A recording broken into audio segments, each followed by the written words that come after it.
There's a deadline now in the U.S.-Iran conflict, not a diplomatic one, a military one. The Supreme Leader's top advisor just said if American strikes continue for 2 or 3 more days, Iran moves to what he called full-scale offensive operations. And I want to explain what that actually means, because it's worse than you think. And look, before we dive in, I'm genuinely curious where you land on this whole thing. Drop a comment and let me know if you think this is real or just more Iranian chest thumping. Because I went back and forth myself reading the intel. So there's a part of this new warning out of Iran that's getting lost in the headline noise. Mohsen Rezai, he's not just some random official. This is a top military advisor to Supreme Leader Mojtaba Khamenei himself, former IRGC commander. The guy has been inside Iran's war rooms for decades. And on Friday, he went on state television and basically told the United States that the clock is ticking. He said, if U.S. attacks continue for another 2 or 3 days, Iran will enter what he called a full-scale offensive phase. Now let's be clear about what he didn't say. He didn't say more missile strikes. He didn't say cyber attacks. He said operations where no political border would be safe. Think about that phrase. No political border. That means Kuwait. That means Jordan. That means the UAE. That means Qatar. Every country hosting U.S. bases in the region is now a potential target zone. Not just the bases themselves, the countries, entire nations. And here's the thing that really got my attention. He said Iran has been showing restraint so far. Restraint. After 17 waves of retaliation, after strikes on U.S. bases in Bahrain, Qatar, Kuwait, Jordan, they're calling that restraint. So what does not restrained look like? Let me walk you through what's actually happening on the ground, because the situation is moving faster than most people realize. The United States just completed its 7th consecutive night of strikes against Iran. 7 nights in a row. Central Command is hitting surveillance sites, military logistics, underground weapons storage, maritime capabilities. They're using fighter aircraft, drones, warships, and they've got over 50,000 American service members deployed across the Middle East right now. That's not a small operation. That's sustained combat. And here's what Iran has been doing in response. They've hit a U.S. base in Qatar. They've struck a vessel in the Strait of Hormuz. A Thai-flagged ship that apparently didn't get permission to pass. They've launched waves of missiles and drones at American facilities across the Gulf. They claim they've destroyed U.S. drones in Bahrain, hit what they called a key artificial intelligence center supporting U.S. military operations. And they've warned they'll target American companies' industrial assets, technology infrastructure, data centers. They're expanding the target list beyond military sites. Now, I want you to understand something about the Strait of Hormuz, because this is actually the core of the whole conflict. And most news coverage just skims over it. About a fifth of the world's oil passed through that strait before this war. A fifth. And back in February, Iran started restricting passage for vessels affiliated with the U.S. and Israel. Then in June, they signed this memorandum of understanding with the U.S. in Muscat, Oman. They were supposed to have 60 days to negotiate a final deal. That deal is dead, completely dead. Both sides have violated it. The U.S. says Iran attacked commercial shipping. Iran says the U.S. is interfering in the strait. And now there's essentially two competing transit corridors. The Iranians control the northern route. The U.S. coordinates the southern passage along Oman's coast. So you have two military powers days into open conflict arguing over who controls the most important shipping lane in the world. And Iran's position is basically, if we can't control it the way we want, nobody gets to use it safely. That's a problem that affects every economy on the planet. But let's get back to Rezai's warning, because the more I read it, the more I think people are missing the real shift. He said Iran's policy of both war and negotiation has ended. That's significant. For months, Iran has been trying to do both. Keep hitting American targets while keeping the door open to talks. Keep escalating while pretending there's still a diplomatic off-ramp. Rezai just shut that door. Publicly, on state television, with the supreme leader's authority behind him. He said if the U.S. keeps this up for 2 or 3 more days, Iran's armed forces will no longer limit themselves to retaliatory strikes.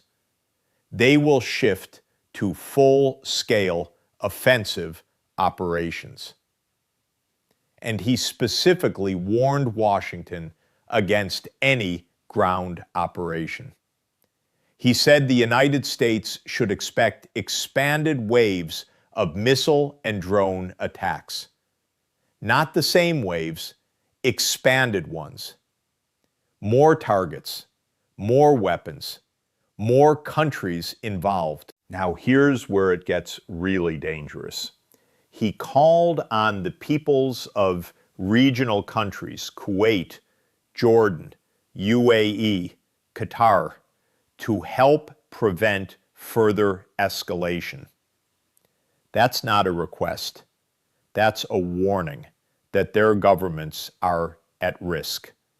He's essentially telling the citizens of U.S. allied nations that their leaders are putting them in danger by hosting American bases. He's trying to create internal pressure, maybe even unrest, inside those countries. And he's doing it on Iranian state TV, so you know it's not just talk, it's a strategy. So why is Rezai saying this now? Why this specific 2 to 3 day window? Here's my read, and I want you to think about this with me. Iran has been taking hits for 7 straight nights. U.S. strikes are targeting their military infrastructure. They've lost personnel, they've lost equipment. They're feeling the pressure. But they've also been responding, hitting U.S. bases, making the Americans pay for every strike. What Rezai is saying is that Iran is prepared to escalate beyond that pattern. They've been playing a defensive game, responding to U.S. strikes. Now they're saying, if you keep this up, we stop responding and start initiating. We stop limiting ourselves to military targets and start threatening every political border in the region. That's the difference between a back-and-forth exchange and a regional war. And the timing matters. Rezai is giving a deadline, 2 or 3 more days. That's not random. That's probably the window in which Iran thinks it can still change the equation before the U.S. inflicts too much damage. Or, and this is the darker possibility, it's a signal that they're already preparing for the offensive and just giving the U.S. one last chance to back off. I honestly don't know which one is more likely. Let me tell you what the U.S. has been saying on their side. President Trump threatened to hit Iran's power plants and bridges if they don't come to the negotiating table. Next week, it gets really bad for them, he said in a Fox News interview. Next week comes the power plants. So you have the U.S. threatening to hit civilian infrastructure. You have Iran threatening to hit every country in the region. And you have a 2 to 3 day deadline that ends, well, about 2 to 3 days from now. The IRGC is already expanding their operations. Their 17th wave of attacks included ballistic missiles and drones, striking what they called a key AI center. They're targeting U.S. companies' technology infrastructure now, not just bases. They're threatening data centers, industrial assets. This is a new phase. Even before Rezai's statement, they were moving beyond traditional military targets. Now they're saying that was just the warm-up. And the U.S. Central Command response? They said they're holding Iran accountable and that American forces remain vigilant, lethal, and ready. 50,000 troops across the region. But that's a lot of targets for Iran, a lot of bases to protect, a lot of countries that could get caught in the middle. You know what's not being talked about enough? The impact on the countries hosting U.S. bases.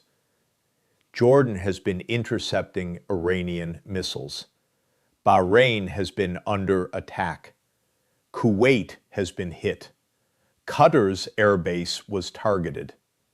These are not neutral parties. They're in the crossfire whether they want to be or not. And Iran is making it clear that they don't distinguish between the U.S. and its allies. If you host American forces, you're a target. If you let U.S. strikes launch from your territory, you're a partner in the war. That's not a threat. That's already happening. Let me tell you something else the headlines are missing. This whole thing started because of the Strait of Hormuz, but it's become something much bigger. Iran's supreme leader is new. Mojtaba Khamenei took over after his father's death in February.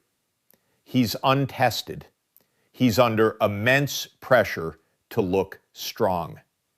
And right now, his military advisors are telling the United States, we're not going to back down. We're not going to negotiate. We're going to escalate until you stop. Now the question is, does the U.S. stop? Or does it keep hitting Iran for 2, 3, 5, 10 more days?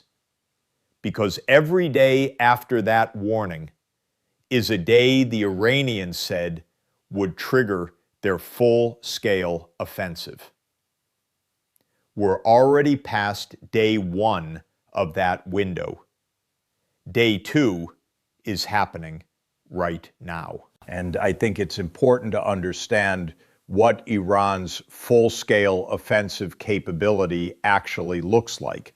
They've got ballistic missiles, they've got drones, they've got naval forces. They've proven they can hit targets across the Gulf.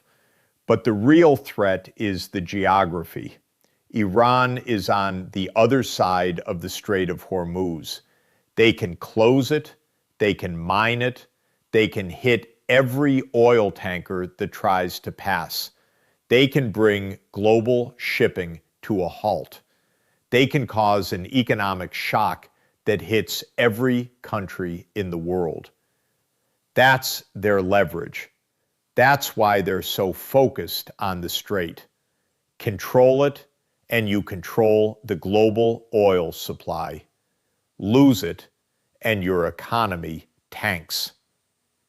It's that simple. So let's talk about the financial reparations demand, because that's another overlooked detail. Rezai said the U.S. should pay for what Iran is calling a tax on civilian infrastructure. Washington denies they're hitting civilians, but Iran is setting up a narrative here. They're saying, you're bombing our people. You owe us. And if you don't pay, we'll take it. That's not just propaganda. That's a justification for whatever comes next. I keep coming back to that phrase, no political border would be secure. Rezai didn't say no U.S. base. He said no political border. That is a fundamental shift. That means Iran is prepared to cross borders that haven't been crossed, to strike nations that haven't been struck, to expand the war beyond what anyone anticipated. And he said this on state television, with the supreme leader's authority. That's not bluster. That's a declaration of intent. Now I want to take a step back and think about what this means for us, for the viewer, for the person watching this who might think this is just another Middle East conflict that will blow over. It's not going to blow over. The United States is 7 nights into sustained strikes. Iran is threatening to unleash full-scale offensive operations. The Strait of Hormuz is contested. Regional allies are getting hit, and neither side is showing any interest in backing down. This is not a low-grade conflict anymore. This is a war, and we're approaching the point where it turns into something even larger. I'll tell you what I'm watching for the next 2 days. If the U.S. keeps striking, and I have no reason to think they won't, Iran will have to either follow through on Rezai's threat or lose credibility. If they follow through, we're in a new phase entirely. If they don't, they're showing weakness at a moment when they need to look strong. Either way, something breaks. And the thing that worries me most is that both sides are making decisions based on what they think the other side will do. The U.S. thinks Iran will back down if they hit them hard enough. Iran thinks the U.S. will back down if they threaten enough escalation. Someone is going to miscalculate. Maybe they already have. You know what I keep thinking about? 50,000 American service members are operating in the Middle East right now. 50,000. That's a lot of people in a lot of dangerous places. And Iran just said no U.S. forces will be safe within any political border. That's not a veiled threat. That's a promise. If Iran actually moves to a full-scale offensive, those 50,000 troops are at risk. Every base in the region is at risk. Every ally is at risk. The markets haven't fully reacted yet. Oil prices are going to spike if the strait closes. Supply chains are going to be disrupted. The global economy is going to feel this, and Americans are going to feel it at the pump, in their grocery bills, in every price tag. That's not scaremongering, that's reality. 20% of the world's oil goes through Hormuz. If it stops, everything changes. But let's talk about the human cost for a second, because it's easy to get lost in the strategic game and forget that real people are dying. Iran has lost military personnel. The U.S. has lost service members. Civilians have been caught in the crossfire. Hospitals have been evacuated. Homes have been destroyed. This is not a video game. These are real explosions, real families, real grief. And both sides are about to escalate even further. The Jordanian air defenses intercepted 8 missiles in one day. 8. That's 8 opportunities for something to go wrong, for a missile to get through, for casualties to mount, for the war to expand to countries that are already on edge. Bahrain has been hit multiple times. Kuwait has been hit. Qatar has been hit. Oman has been targeted. This isn't a U.S.-Iran fight anymore. This is a regional conflict with a growing list of participants. And Iran's response? They're calling all these countries partners in war crimes. They're saying anyone hosting U.S. bases bears responsibility. They're turning this into a narrative where the entire Gulf region is complicit in American aggression. That's a powerful narrative. It mobilizes their own population. It puts pressure on allied governments. It makes it harder for those governments to stay in the fight. I want to go back to something Rezai said that I think got lost. He said Iran has been exercising restraint. Restraint. After 17 waves of attacks, after missile strikes on U.S. bases, after threatening every country in the region. That's restraint. So when he says they're moving to full-scale offensive, what does that actually mean? What does lack of restraint look like? I think it looks like everything we're afraid of. Ground forces, cross-border operations, strikes on civilian infrastructure, attacks on allied nations' heartlands, the full weight of Iran's military capability unleashed, not just missiles and drones, the entire arsenal. And they've been preparing for this. They've been mapping targets. They've been positioning forces. They've been sending signals that they're ready to go.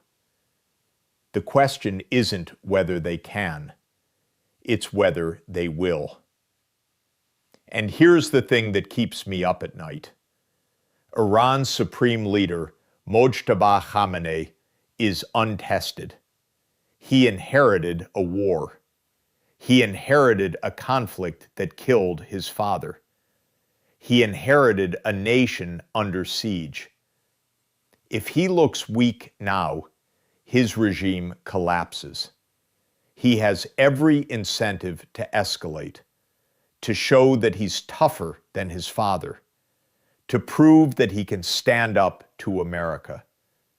And his military advisors are telling him, now is the time. The United States, on the other hand, is in an election year. The president is under pressure to look strong, to show that he won't back down to Iran, to prove that American power is still the dominant force in the region. Neither side has an off-ramp that doesn't look like weakness.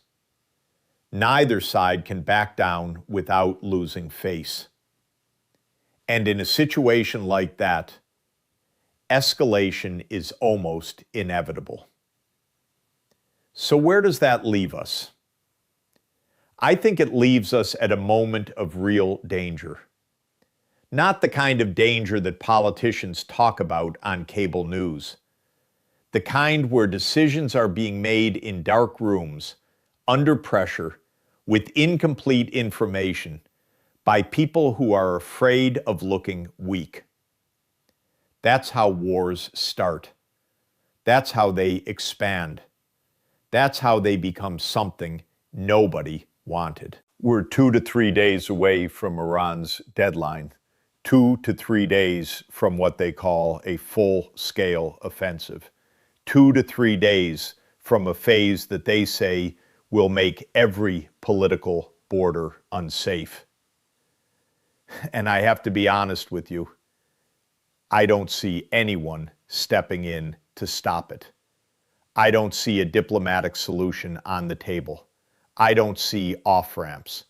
I see two sides locked in a cycle of escalation that's about to break.